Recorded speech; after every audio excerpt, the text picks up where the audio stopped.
আসসালামু আলাইকুম। এটিএন বাংলা সংবাদে সবাইকে স্বাগত জানাচ্ছি আসিফুর রহমান সাগর। শুরুতেই বিআরবি কেবলস সংবাদ শিরোনাম। পিলখানায় বিডিআর বিদ্রোহ ছিল না, দেশি বিদেশি ষড়যন্ত্রের সেনা কর্মকর্তাদের হত্যা করা হয় বললেন তদন্ত কমিশন প্রধান। প্রয়োজনে ভারতে গিয়ে শেখ হাসিনাকে জিজ্ঞাসাবাদ। সংস্কারের আগে নির্বাচন নয়, হুঁশিয়ারি সার্জিস আলমের। ভোটের আগে বিগত আওয়ামী লীগ সরকারের সব হত্যাকাণ্ডের বিচার দাবি হাসনাত আব্দুল্লাহ।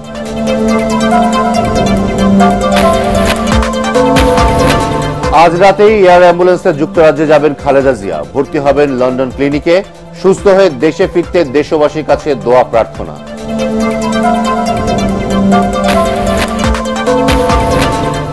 গুম ও বিচার বহির্ভূত হত্যার অভিযোগে এবার শেখ হাসিনা সহ 11 জনের বিরুদ্ধে গ্রেফতারি পরোয়ানা। 12 ফেব্রুয়ারি আসামিদের হাজির করার নির্দেশ। এবং সমালোচনার মুখে পদত্যাগের ঘোষণা কানাডার প্রধানমন্ত্রী জাস্টিন ট্রুডোর। দলের নতুন নেতা নির্বাচিত না হওয়া পর্যন্ত দায়িত্ব পালন করবেন।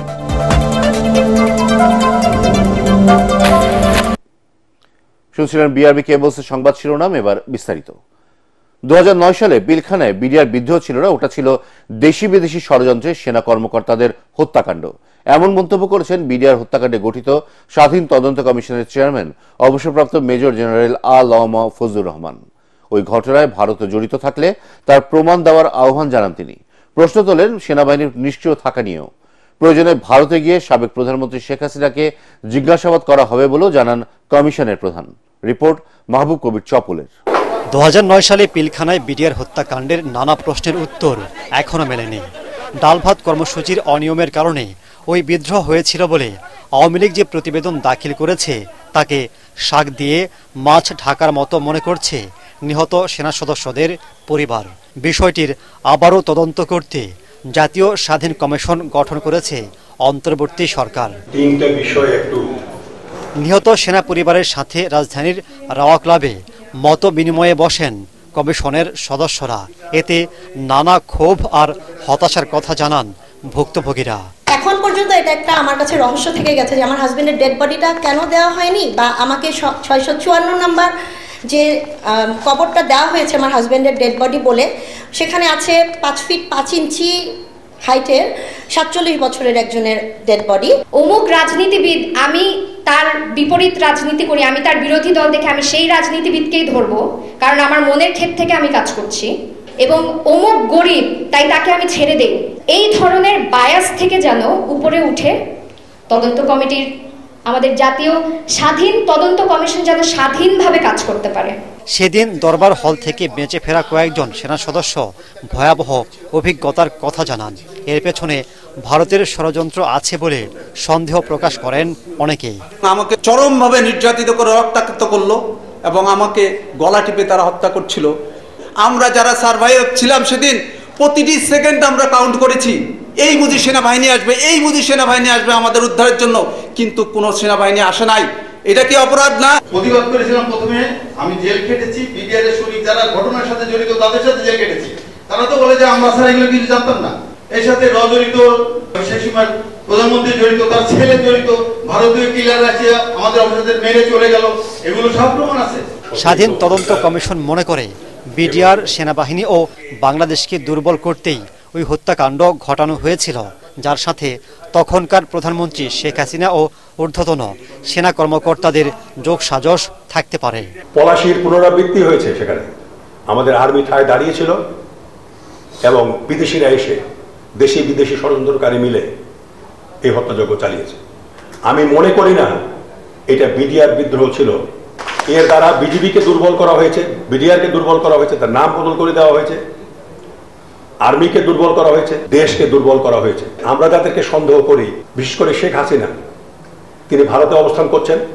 আমরা চেষ্টা করব ফরেন মিনিস্ট্রির মাধ্যমে কিংবা ডাইরেক্টলি, হয় তাকে এক্সট্রাডাইট করার জন্য আমরা বলবো, কিংবা আমাদের টিম সেখানে গিয়ে তার ইন্টারভিউ নেবে। নির্ধারিত 3 মাসের মধ্যে তদন্ত প্রতিবেদন জমা দেয়া হবে বলে জানান কমিশনের প্রধান। আমি চাইবো 3 মাসের মধ্যেই যেন এই তদন্ত শেষ হয়ে যায়। মাহবুব কবির চপল, এটিএন বাংলা, ঢাকা।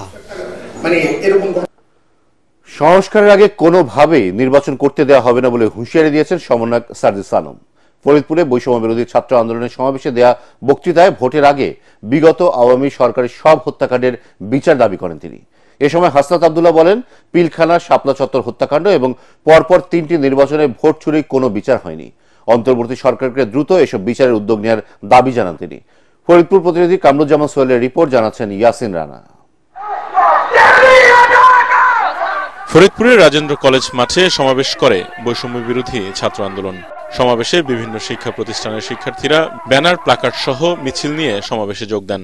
এতে বক্তব্য রাখেন বৈষম্য বিরোধী ছাত্র আন্দোলনের আহ্বায়ক হাসনাত আব্দুল্লাহ। তিনি অন্তর্বর্তী সরকারকে বিগত সরকারের সকল দুর্নীতির বিচারের দাবি জানান। জানুয়ারির আজকে 6 তারিখ 2025 সালে এখনো পর্যন্ত কিন্তু আমরা দৃশ্যমান একটি বিচারও আমরা দেখি নাই। 2009 সালের পিলখানা হত্যাকাণ্ডের একটা বিচারও হয় নাই। 2014 শাপলা হত্যাকাণ্ডের কোনো বিচার হয় নাই।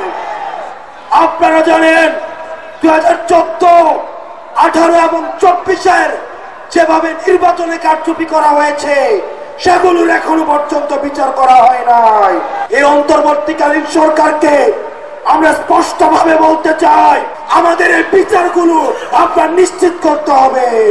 সমাবেশে বক্তব্য রাখেন জাতীয় নাগরিক কমিটির মুখ্য সংগঠক সার্জিস আলম। ওই খুনি হাসিনা বাংলাদেশে অবশ্যই চট করে আসবে, কিন্তু এসে সরাসরি ওই বিচারের কাঠগড়ায় দাঁড়াবে। এসে সরাসরি ওই কাঠগড়া থেকে ফাঁসির মঞ্চে দাঁড়াবে। আমরা আমাদের জায়গা থেকে একটি স্পষ্ট কথা বলতে চাই, আমাদের এই বাংলাদেশে অবশ্যই যৌক্তিক সময় নির্বাচন হবে, কিন্তু তার পূর্বে এই খুনি হাসিনা যে আমাদের সিস্টেমগুলোকে ধ্বংস করে দিয়েছে সেই সিস্টেমগুলোর একটি সংস্কার করতে হবে। বাংলাদেশ নতজানু পররাষ্ট্রনীতিতে বিশ্বাস করে না উল্লেখ করে সমন্বয়করা বলেন, দেশের বাইরে থেকে ফ্যাসিবাদী অপশক্তির সব ষড়যন্ত্রের কঠোর জবাব দেয়া হবে। আর যদি কোনো শকুন দৃষ্টি দেয়, হোক দেশের ভিতরের শকুন হোক বাইরের শকুন, সেই দৃষ্টির চোখ আমরা উপরে ফেলবো। ইয়াসিন রানা, এটিএন বাংলা। শারীরিক সুস্থ সহ সবকিছু ঠিক থাকলে আজ রাত 10টায় উন্নত চিকিৎসার জন্য BNP chairperson Begum Khaleda Zia London যাবেন বলে জানিয়েছেন তার ব্যক্তিগত চিকিৎসক ডক্টর AZM জাহিদ হোসেন। সংবাদ সম্মেলনে তিনি জানান, সেখান থেকে তাকে সরাসরি যুক্তরাজ্যের লন্ডন ক্লিনিক হাসপাতালে নেওয়া হবে।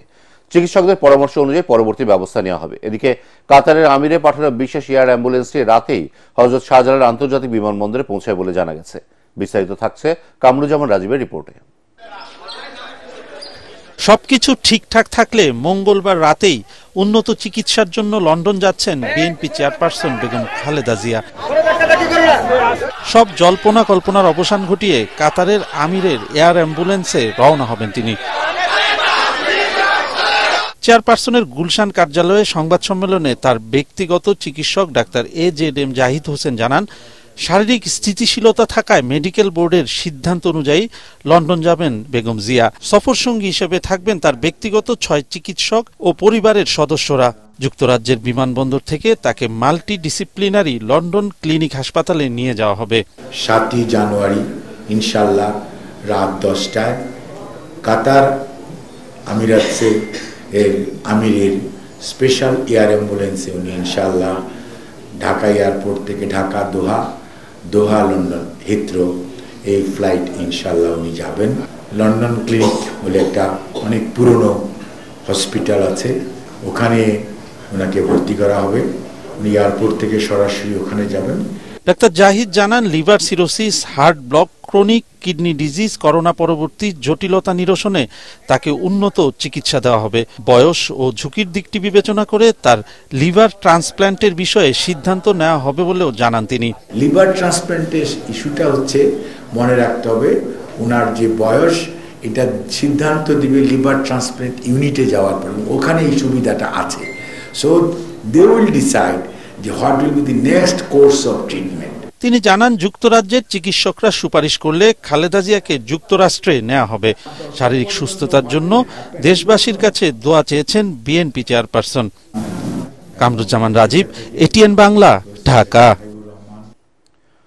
দেশের সবশেষ রাজনৈতিক পরিস্থিতি, বেগম খালেদা জিয়ার চিকিৎসার জন্য দেশের বাইরে যাওয়ার প্রস্তুতি সহ সামগ্রিক বিষয় নিয়ে বৈঠক করেছে বিএনপি স্থায়ী কমিটি। বিএনপি চেয়ারপারসনের গুলশান কার্যালয়ে বৈঠকটি অনুষ্ঠিত হয়। এতে ভার্চুয়ালি যুক্ত হন বিএনপির ভারপ্রাপ্ত চেয়ারম্যান তারেক রহমান। বৈঠকে দলের পরবর্তী নীতি ও কৌশল নিয়েও আলোচনা করা হয়। এ সময় দলের মহাসচিব মির্জা ফখরুল ইসলাম আলমগীর, স্থায়ী কমিটির সদস্য মির্জা আব্বাস, সালাউদ্দিন আহমেদ, আমির খসরু মাহমুদ চৌধুরী সহ অন্যান্য শীর্ষ নেতারা উপস্থিত ছিলেন।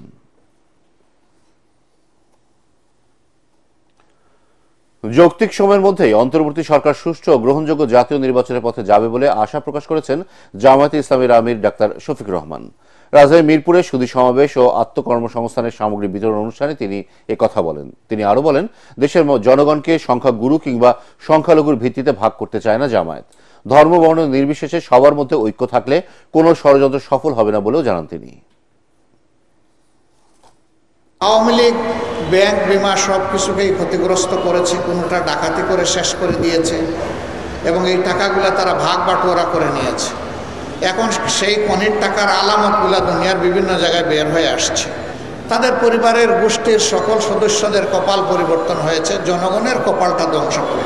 যে দল জনগণের বিরুদ্ধে যুদ্ধ করেছে সেই দল ঠিক করুক যে আদৌ বাংলাদেশে তারা কোনো রাজনীতি করার অধিকার রাখে কি না। আমরা আশা করছি যৌক্তিক সময়ের ভিতরে এই সরকার সংস্কারগুলো সম্পন্ন করে একটি সুষ্ঠু গ্রহণযোগ্য নির্বাচনের দিকে দেশকে নিয়ে যাবে। গুম ও বিচার বহির্ভূত হত্যার অভিযোগে এবার শেখ হাসিনা সহ 11 জনের বিরুদ্ধে গ্রেফতারি পরোয়ানা জারি করেছে আন্তর্জাতিক অপরাধ ট্রাইব্যুনাল। এছাড়া অন্য মামলায় গ্রেফতারকৃত সাবেক সেনা কর্মকর্তা জিয়াউল হাসানকে এই মামলায় গ্রেফতার দেখানো হয়েছে। আগামী 12 ফেব্রুয়ারি এই 12 জনকে হাজির করার নির্দেশ দিয়েছেন বিচারপতি গোলাম মুর্তজা মজুমদারের নেতৃত্বাধীন 3 সদস্যের ট্রাইব্যুনাল। ওই দিন গুমের অভিযোগের মামলার তদন্ত প্রতিবেদন দিতে বলা হয়েছে। পুলিশ থেকে শুরু করে বিভিন্ন গোয়েন্দা বাহিনী, তারা সবাই এগুলোর সাথে বিভিন্ন এই বাহিনীর কিছু কিছু সদস্য যাদেরকে প্রলোভন দেখিয়ে, প্রমোশনের লোভ দেখিয়ে, বিদেশে পাঠানোর লোভ দেখিয়ে, নানানভাবে পুরস্কৃত করে পদক দিয়ে তাদেরকে দিয়ে এই সংঘবদ্ধ সিস্টেম্যাটিক ওয়াইড স্প্রেড এই অপরাধগুলো করা হয়েছিল।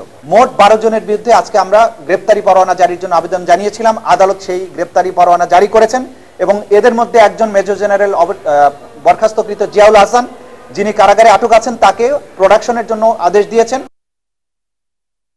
অভিন্ন আইনে সংসদীয় পদ্ধতিতে স্থানীয় সরকারের উপর নির্বাচন একই দিনে আয়োজনের পক্ষে সংস্কার কমিশন। রাজধানীতে স্থানীয় সরকার ইনস্টিটিউট মিলনায়তনে সাংবাদিকদের সাথে মত বিনিময়ে স্থানীয় সরকার সংস্কার কমিশনের প্রধান অধ্যাপক ডক্টর তোফায়েল আহমেদ বলেন, এতে সময় ও অর্থের সাশ্রয় হবে। এ সময় তিনি আরও জানান, তৃণমূলের ভোটাররা চান জাতীয় নির্বাচনের আগে স্থানীয় সরকারের নির্বাচন হোক। বিস্তারিত জানাচ্ছেন ইকরামুল হক সাইম। নির্বাচন ও স্থানীয় সরকার নিয়ে কাজ করেন এমন সাংবাদিকদের সাথে মতবিনিময় করে স্থানীয় সরকার সংস্কার কমিশন। স্থানীয় সরকার ব্যবস্থা কার্যকর করতে নানা সুপারিশ তুলে ধরেন সাংবাদিকরা। কাউন্সিলর কিংবা মেম্বার কেন্দ্রিক নির্বাচন হতে পারে সংসদীয় পদ্ধতির আদলে, এবং সেটি হলে আসলে নির্বাচন ব্যবস্থায় হয়তো অর্থ এবং পেশি শক্তির প্রভাব হয়তো আরো কমে আসবে। এ সময় নানা প্রশ্নের জবাব দেন স্থানীয় সরকার সংস্কার কমিশনের প্রধান অধ্যাপক ডক্টর তোফায়েল আহমেদ। মেয়র কিংবা চেয়ারম্যান কেন্দ্রিক না হয়ে সংসদীয় পদ্ধতিতে স্থানীয় সরকারের কাঠামো তৈরির ইতিবাচক দিক তুলে ধরেন তিনি। এতে একদিনে সব স্থানীয় নির্বাচন আয়োজনের পরামর্শ তার। 2021 থেকে 24-এর আগ পর্যন্ত লোকাল গভর্নমেন্ট ইলেকশনে খরচ করেছে সরকার 23,000 কোটি টাকা। 23,000 কোটি টাকা যদি আপনি একসাথে ইলেকশন করেন, এই টাকা নেমে আসবে 600 কোটি টাকায়। আমরা নির্বাচনটা যদি নির্দলীয় করতে পারি, প্লাস পার্লামেন্টারি সিস্টেমে করতে পারি, এবং যদি আমরা জনগণকে ওই যে যারা এতদিন পর্যন্ত বাড়িতে ছিল, ইলেকশন আসতে পারবে না, তাদেরকে মুক্ত করে দিই, এই কালচারটার একটু পরিবর্তন হবে কিনা। বর্তমান পরিস্থিতিতে স্থানীয় নির্বাচন আগে না সংসদ নির্বাচন, এই প্রশ্নেরও জবাব দেন ডক্টর তোফায়েল আহমেদ। ঢাকার বাইরে যখন যাচ্ছি মানুষের কাছে তখন স্থানীয় নির্বাচনটা প্রায়োরিটি হয়ে যাচ্ছে, কিন্তু এখানে ঢাকা লেভেলে পলিটিশিয়ানদের মধ্যে স্থানীয় নির্বাচন নিয়ে এখনো কোনো কথা শুনিনি, এটা শোনা যাচ্ছে না। কিন্তু ঢাকার বাইরে যদি যান আপনি, ইভেন যেসব পলিটিক্যাল পার্টি নির্বাচন নিয়ে খুব হাইপ আছে, চাচ্ছে এখন ইমিডিয়েট ইলেকশন চাচ্ছে, তাদেরও কিন্তু লোকাল লিডাররা যখন আমরা ডেকেছি তারা কিন্তু দুটোই চায়। এর মধ্যে এক দল আছে তারা বলে দুইটা একসাথে হোক, আবার আরেক দল বছর আগে স্থানীয়টা করেন, করলে একটা স্টেবিলিটি আসবে, সমাজে একটা স্থিতিশীলতা আসবে, তারপর আপনি জাতীয় নির্বাচনটা করেন, এটাও আছে।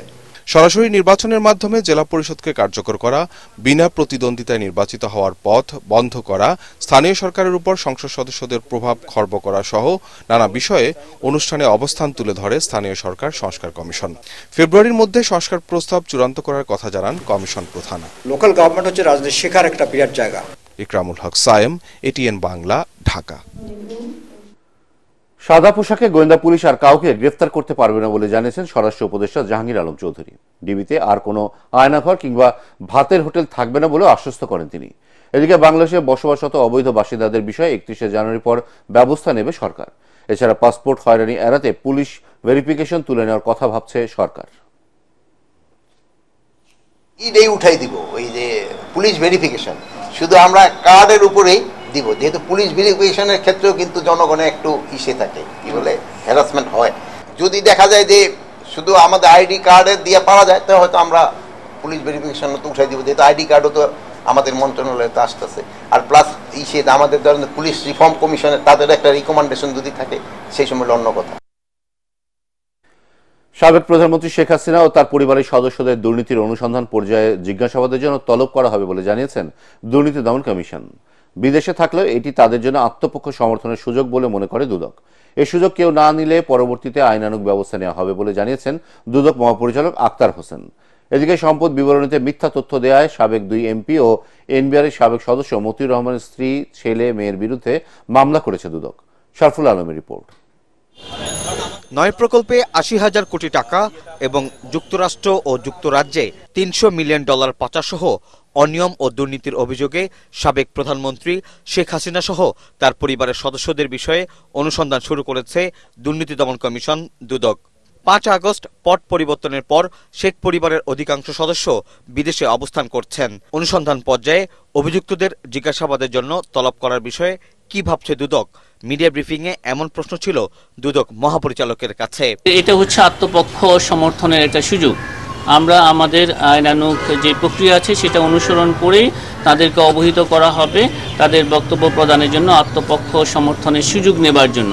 কেউ যদি সেই সুযোগ না নেয় তাহলে দুর্নীতি দমন কমিশন আইন অনুযায়ী পরবর্তী ব্যবস্থা গ্রহণ করবে। এই সংক্রান্ত যে অনুসন্ধান দল গঠন করা হয়েছে তারা এই বিষয়ে দুর্নীতি দমন কমিশন আইন এবং বিধি অনুসরণ করে তাদেরকে জিজ্ঞাসাবাদের প্রয়োজনীয় ব্যবস্থা গ্রহণ করবেন। সম্পদ বিবরণীতে ভুল তথ্য দেয় ছাগলকাণ্ডে এনবিআরের সাবেক সদস্য মতিউর রহমানের প্রথম স্ত্রী, ছেলে ও মেয়ের বিরুদ্ধে 2টি মামলা করেছে দুদক। তার পরিবারের অন্যান্য সদস্যদের, তার প্রথম স্ত্রী, তার সন্তান, তার ছেলে এবং মেয়ের বিরুদ্ধে তারা যে সম্পদ বিবরণী দাখিল করেছেন, উক্ত সম্পদ বিবরণী যাচাই শেষে এই মামলাগুলো তার পরিবারের সদস্যদের বিরুদ্ধে করা হয়েছে। মিথ্যা তথ্য প্রদান এবং জ্ঞাত আয়ের উৎস বহির্ভূত সম্পদ অর্জনের অপরাধে জনাব মতিউর রহমান সহ তার পোষ্যদের বিরুদ্ধে এই মামলা করা হয়েছে। এছাড়াও দুদকে মামলা হয়েছে সাবেক সংসদ সদস্য মোস্তাফিজুর রহমান চৌধুরী ও তার স্ত্রীর বিরুদ্ধে। জ্ঞাত আয় বহির্ভূত সম্পদ অর্জন সহ বিভিন্ন দুর্নীতির অভিযোগে আরেক সাবেক সংসদ সদস্য শফিকুল ইসলাম ও তার স্ত্রীর বিরুদ্ধেও মামলা করা হয়েছে। 50 টাকার সম্পদ। শরফুল আলম, এটিএন বাংলা, ঢাকা। অবশেষে পদত্যাগের ঘোষণা দিয়েছেন কানাডার প্রধানমন্ত্রী জাস্টিন ট্রুডো। রাজধানী অটোয়ায় নিজ বাসভবনের বাইরে এক সংবাদ সম্মেলনে এই ঘোষণা দেন তিনি। জানান তার দল লিবারেল পার্টি পরবর্তী নেতা বেছে নেওয়ার আগ পর্যন্ত প্রধানমন্ত্রী ও দলীয় প্রধানের দায়িত্বে থাকবেন তিনি। তবে ব্যাপক হারে অভিবাসন প্রত্যাশী আসার কারণে গত কয়েক বছরে কানাডার আবাসন ও জীবনযাত্রার ব্যয় কয়েক গুণ বেড়ে যায়। এই সংকট মোকাবেলায় ট্রুডোর নেতৃত্বাধীন সরকারের ব্যর্থতার কারণে তার এবং তার দলের জনপ্রিয়তা কমতে থাকে। এরপর থেকে লিবারেল পার্টির নীতি নির্ধারকরা দলের নেতৃত্ব থেকে ট্রুডোকে সরে দাঁড়ানোর আহ্বান জানান। দলের এই মতামতের প্রতি সম্মান জানিয়ে পদত্যাগের ঘোষণা দিলেন তিনি। স্বরাষ্ট্র মন্ত্রণালয়ের সিনিয়র সচিব নাসিমুল গনি বহিষ্কৃত 321 জন এসআইকে চাকরিতে পুনর্বহালের প্রতিশ্রুতি দিয়েছেন বলে জানিয়েছেন ক্যাডেটরা। সচিবালয়ের সামনে দ্বিতীয় দিনের মতো মানববন্ধনের এক পর্যায়ে আন্দোলনকারী ক্যাডেটদের প্রতিনিধিরা সাক্ষাৎ করতে গেলে স্বরাষ্ট্র সচিব এই আশ্বাস দেন। অন্যদিকে স্বরাষ্ট্র উপদেষ্টা রানা বিশৃঙ্খলার অভিযোগ অস্বীকার করে বহিষ্কৃত এসআইরা জানান নিয়মতান্ত্রিকভাবে সব পদক্ষেপ নিয়েছেন তারা। ফজর রাব্বি রিপোর্ট। চাকুরিতে পুনর্বহালের দাবিতে সোমবার দ্বিতীয় দিনের মতো সচিবালয়ের সামনে মানববন্ধন করেন পুলিশের 40তম ব্যাচের বাদ পড়া 321 জন সাব ইন্সপেক্টর। এরই এক পর্যায়ে বেলা 11টার দিকে রাজধানীতে একটি অনুষ্ঠানে যোগ দিয়ে স্বরাষ্ট্র উপদেষ্টা বহিষ্কৃত এসব এসআইয়ের বিরুদ্ধে নিয়মতান্ত্রিক প্রক্রিয়া অনুসরণ না করে বিশৃঙ্খলা সৃষ্টির অভিযোগ করেন। শৃঙ্খলাজনিত কারণে বের করছে, এটা একটা প্রমাণ হলো। দেখেন এখন তারা কিন্তু এই বিশৃঙ্খল কাজ করতেছে। এরা যদি শৃঙ্খল হইতো তো তারা তো প্রপারভাবে একটা অ্যাপ্লিকেশন করতে পারতো আইজি সাহেবের কাছে, স্যার আমার তো এটা ঠিক হয় নাই। তারা কিন্তু আইজি সাহেবের কাছে না যেয়ে গেছে রাস্তায়।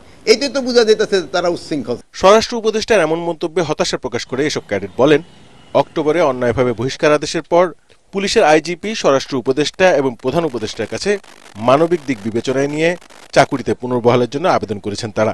আমি নিজে পুলিশ হেডকোয়ার্টার বরাবর গিয়েছিলাম আবেদন করার দিন। আমরা সবাই মিলে মাননীয় আইজিপি বরাবর আবেদন করেছি। ডিসচার্জ করার পর আমরা প্রথমে আইজিপি বরাবর, এরপর আমাদের স্বরাষ্ট্র উপদেষ্টা বরাবর, এরপরে স্বরাষ্ট্র সচিব বরাবর, এরপর আমাদের প্রধান উপদেষ্টা বরাবর আমরা আবেদন করি আমাদেরকে পুনর্বিবেচনা করার জন্য।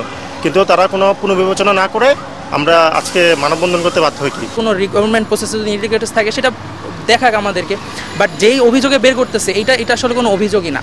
এবং আমি একদম সৎ বিশ্বাসে এবং আমাদের সেই সৎসাহস আছে, আমরা এমন দাবি করতে পারি সবাই আমরা মেধার ভিত্তিতে এখানে আসছি। মানববন্ধন কর্মসূচির এক পর্যায়ে স্বরাষ্ট্র সচিবের সাথে দেখা করেন ক্যাডেটদের প্রতিনিধিরা।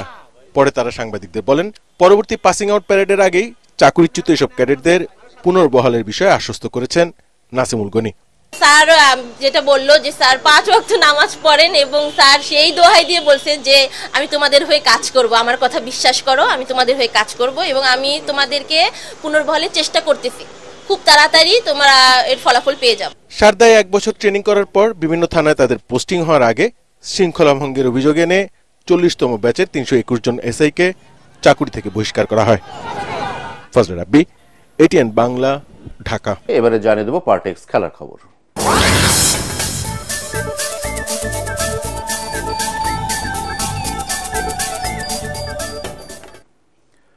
দুর্বার রাজশাহীকে 7 উইকেটে হারিয়ে বিপিএল এর তৃতীয় ম্যাচে নিজেদের দ্বিতীয় জয় পেয়েছে ফরচুন বরিশাল।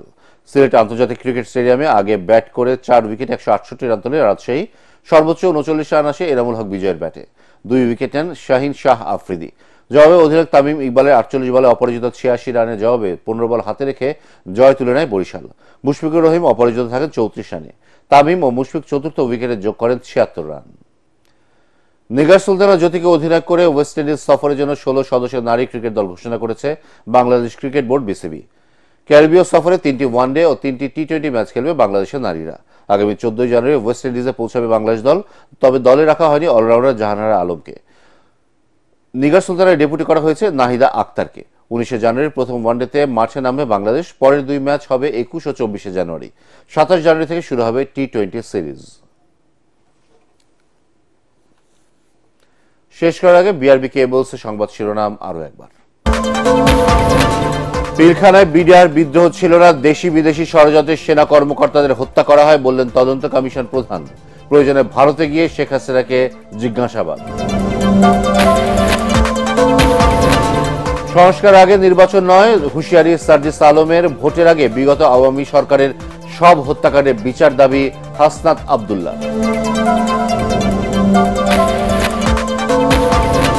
আজ রাতে এয়ার অ্যাম্বুলেন্সে যুক্তরাজ্যে যাবেন খালেদা জিয়া। ভর্তি হবেন লন্ডন ক্লিনিকে। সুস্থ হয়ে দেশে ফিরতে দেশবাসীর কাছে দোয়া প্রার্থনা।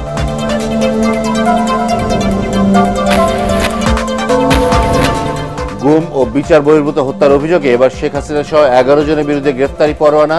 12 ফেব্রুয়ারি আসামিদের হাজির করার নির্দেশ।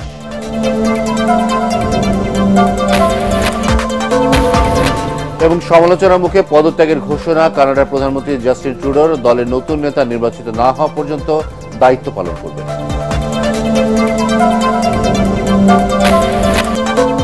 পরবর্তী সংবাদ দেখার আমন্ত্রণ জানিয়ে এখনকার মতো শেষ করছি। এটিএন বাংলা সংবাদ ইউটিউবে দেখতে ব্রাউজ করুন youtube/ATN বাংলা।